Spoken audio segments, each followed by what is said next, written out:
झारखंड में निकाय चुनाव अपने चरम पर है। 9 निगमों में धनबाद नगर निगम दूसरा सबसे बड़ा निगम है। धनबाद में इस बार बहुकोणीय मुकाबला हो रहा है। यहाँ पूर्व मेयर चंद्रशेखर अग्रवाल समेत 29 मेयर प्रत्याशी मैदान में हैं। वहीं हम बात करें पूर्व मेयर चंद्रशेखर अग्रवाल की, तो धनबाद के मेयर पद की रेस में चंद्रशेखर अग्रवाल का नाम सबसे आगे चल रहा है। और धनबाद की जनता कह रही है कि इस बार फिर से चंद्रशेखर अग्रवाल ही मेयर के रूप में जीत दर्ज करेंगे। बता दें कि चंद्रशेखर अग्रवाल के पिछले कार्यकाल यानी 2015 से 2020 तक मेयर पद पर रहते हुए मेमको रिंग रोड और 3000 से भी अधिक शौचालय बनाकर धनबाद की दशा और दिशा ही बदल दी। यही वजह है कि उनके कार्यकाल को धनबाद के विकास कार्यों के लिए याद किया जाता है। उन्होंने धनबाद को स्मार्ट सिटी के रेस में शामिल करने की नींव भी रखी थी। हालांकि 2020 में कार्यकाल समाप्त हो जाने के बाद कई प्रोजेक्ट के काम धीमे पड़ गए, लेकिन जनता के बीच चंद्रशेखर अग्रवाल की छवि एक ऐसे नेता के तौर पर उभरी जिसने इंफ्रास्ट्रक्चर को मजबूत करने की दिशा में आगे बढ़ाया। इसका अंदाजा इस बात से ही लगाया जा सकता है कि जब वे नामांकन दाखिल करने पहुंचे थे, उस दौरान उनके समर्थकों की अच्छी खासी भीड़ देखने को मिली। उस दौरान ही चंद्रशेखर ने कहा था कि पूर्व में मेयर रहते हुए जनता के हित में कई विकास कार्य किए हैं हमने, जिसे धनबाद की जनता भली भांति जानती है। उन्होंने विश्वास जताया कि उन्हीं कार्यों के आधार पर जनता एक बार फिर से उन्हें सेवा का मौका देगी। आगे उन्होंने यह भी कहा कि यदि जनता का समर्थन मिला और वे दोबारा मेयर चुने गए, तो धनबाद के विकास के लिए और अधिक मजबूती से काम करेंगे। लिहाजा चुनाव से पहले ही धनबाद में उनकी जीत की चर्चा भी हो रही है।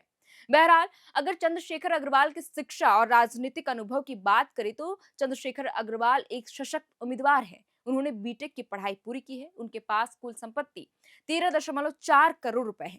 उन्होंने राजनीति का क ख ग घ अपने राजनीतिक गुरु बिहार के विधान पार्षद अवधेश नारायण सिंह से 1988 में सीखना शुरू किया था। साल 2000 में भाजपा में आजीवन सहयोग निधि प्रभारी बनने से लेकर लोकसभा और विधानसभा चुनाव के प्रभारी रहने तक उन्होंने संगठन में गहरी पैठ बनाई।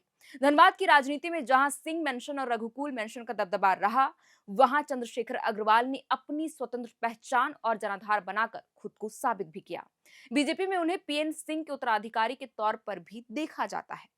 बहरहाल, चंद्रशेखर अग्रवाल का राजनीतिक सफर उतार चढ़ाव से भरा रहा है। 2015 में भाजपा के आधिकारिक समर्थन न मिलने के बावजूद उन्होंने 53,136 वोट के साथ ऐतिहासिक जीत दर्ज की थी और इस बार भी उन्हें उम्मीद थी कि पार्टी उन्हें समर्थन देगी।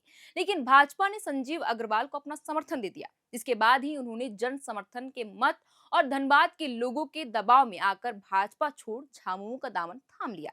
बाद में झामुमो ने भी मेयर चुनाव में समर्थन देने का ऐलान किया। उसके बाद ही जेएमएम की ओर से चुनाव लड़ने की तैयारी कर रही नीलम मिश्रा ने अपनी उम्मीदवारी वापस लेते हुए धनबाद के सर्वांगीण विकास के लिए चंद्रशेखर अग्रवाल को समर्थन देने का ऐलान कर दिया।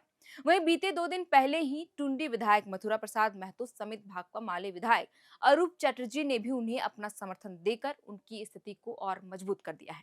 बहरहाल, धनबाद की जनता अब एक निर्णायक मोड़ पर खड़ी है। एक तरफ चंद्रशेखर अग्रवाल के पिछले कार्यकाल के विकास कार्य और उनकी तकनीकी सूझबूझ है, तो दूसरी तरफ बदला हुआ राजनीतिक समीकरण।